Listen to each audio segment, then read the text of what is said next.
উনি হোশ ফিরে সজ্ঞানে তিনি আবার সামাজিক যোগাযোগ মাধ্যমে এক্সে তিনি বাংলাদেশের নারীদেরকে নিয়ে এরকম একটি অবমাননা বক্তব্য দিয়েছেন।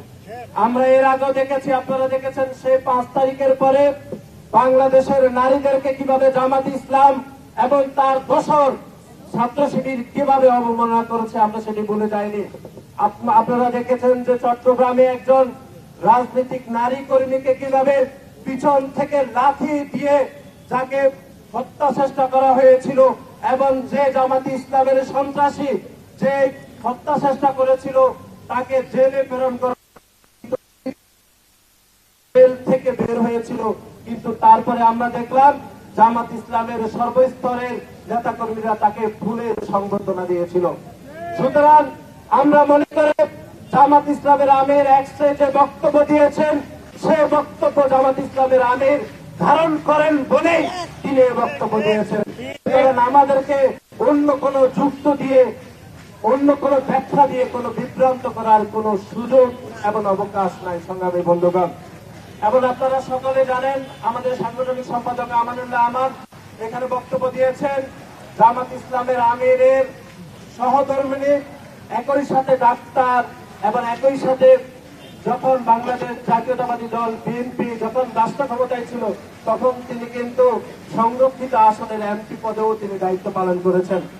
সুতরাং আমরা আজকে জামাত ইসলামের আমিরের সহধর্মীকে জিজ্ঞাসা করতে চাই, আপনার স্বামী সামাজিক যোগাযোগ মাধ্যমে এক্সে যে বক্তব্য দিয়েছেন সে বক্তব্য আপনি ধারণ করেন কিনা? যদি ধারণ করেন তাহলে বাংলাদেশের নারীদের সামনে আপনি পরিষ্কার ব্যাখ্যা দেওয়া উচিত বলে আমরা মনে করি। এবং আপনারা জানেন জামাত ইসলামের আমির এর আগেও বাংলাদেশে 3 বার তিনি নির্বাচন করেছেন, এবং সেই 3 বার নির্বাচন করে তিনি সব মিলিয়ে 3 বারে তিনি 41,000 ভোট পেয়েছেন।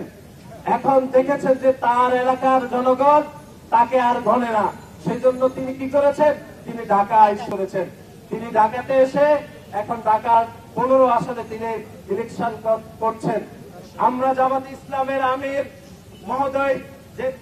মহোদয়কে বলতে চাই, আপনার এলাকাতে আপনার নেতাকর্মীরা, সিলেটের সাধারণ জনগণ আপনারা যেরকম প্রত্যাখ্যান করেছেন, প্রত্যাখ্যান করে আপনি যে ঢাকায় শিফট করেছেন এটাকে আমরা সাধুবাদ জানাই।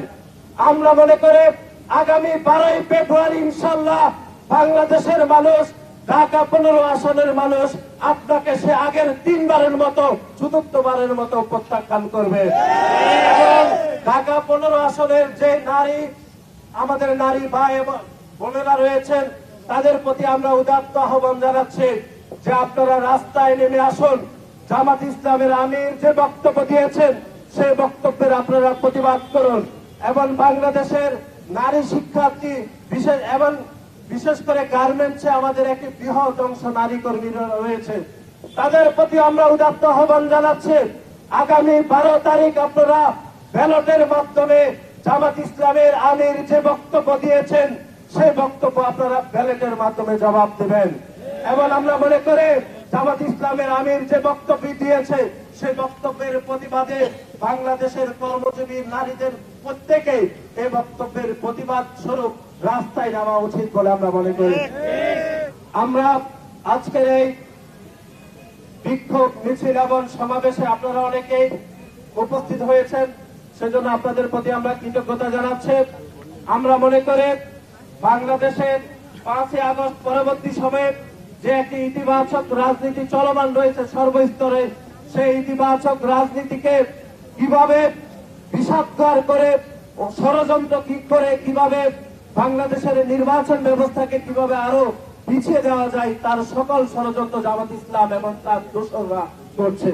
এবং তিনি যে বক্তব্য দিয়েছেন সেই বক্তব্য কোনোভাবে আমরা মনে করি এটি কোনোভাবে ওনার আইডি হ্যাক হওয়া কোনো বক্তব্য নয়, বরং আমরা পুনরায় বলছি যে আল জাজিরাতে তিনি যে বক্তব্য দিয়েছেন সেই বক্তব্যের এক্সটেন্ড ভার্সনে তিনি তার সামাজিক যোগাযোগ মাধ্যমে অ্যাক্সেস দিয়ে তিনি তার অবস্থান তিনি পরিষ্কার করেছেন।